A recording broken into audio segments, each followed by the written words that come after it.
Good morning, everybody. My name is Donald, and I am part of the Bramfontein congregation.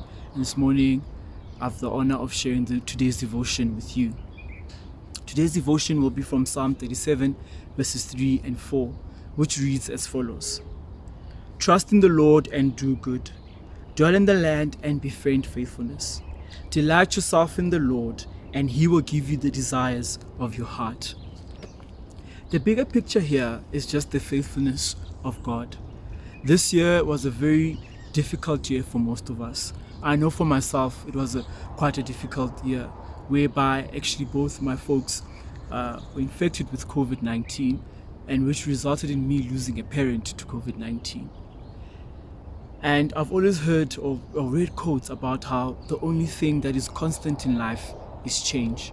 As true as that is, does not mean that the change is easy and that during those changes there'll not be trying times. But what I love about the scripture, it just reminds us about how during those times God's faithfulness does not change. It reminds us that God remains who He says He is, irrespective of the change of season or the change of life or transition that we're going through. It reminds us that God is not taken aback or surprised by the changes that are happening in life or anything that is currently happening in our life. We see in verses 3 where He says, trust in the Lord and do good, dwell in the land and befriend faithfulness. This reminds us that during these seasons that we need to look to God and we need to trust that He who is faithful will surely take us or transition us through whatever season that we're going through. It reminds us that during this season, we need to actually delight in Him more and trust in Him more than anything and seek Him more than anything. And we do this by actually praying to Him and looking to Him and worshiping Him more than ever. And reminding ourselves daily that His mercies are new for us every day, even during the seasons of change.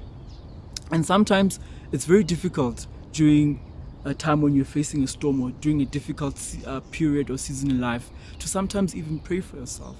And this is where we get to see the power sometimes of community.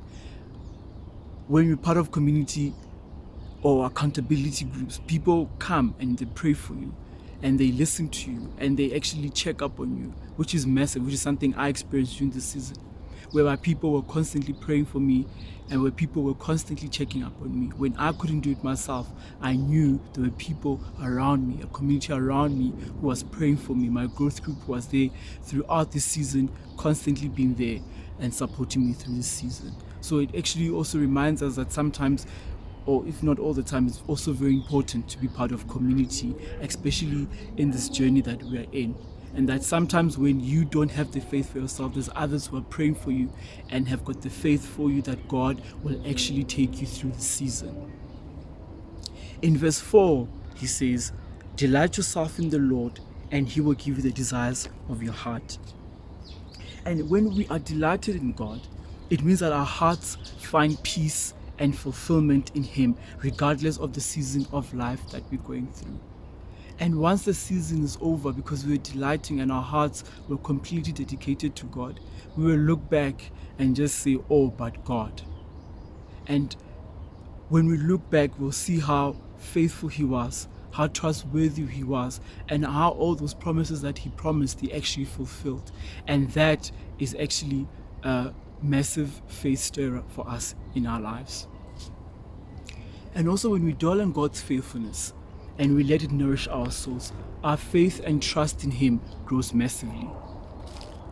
Instead of allowing our minds to actually dwell on the season that we're in, dwell on the circumstances that we're going through or the change that we're going through, or letting ourselves be discouraged because of the season that we're going through, we need to place our trust in Him and live with the peace and joy that comes from Him, and live with the peace and joy and not stress, knowing that God has actually got our lives in the palm of His hands. This morning, may we dwell on those promises and may we dwell on His faithfulness, which I am sure will definitely come through for us, irrespective of our unfaithfulness to Him. God promises that His faithfulness will outlast anything that our eyes can see. This morning, may our affections for him be stirred. May we experience the love and joy of a Father who loves us perfectly and completely during this season. I hope you have a blessed week further, and I hope that this week we seek him more and we trust that his faithfulness will come through for us no matter what season or no matter what change we're going through. Thank you.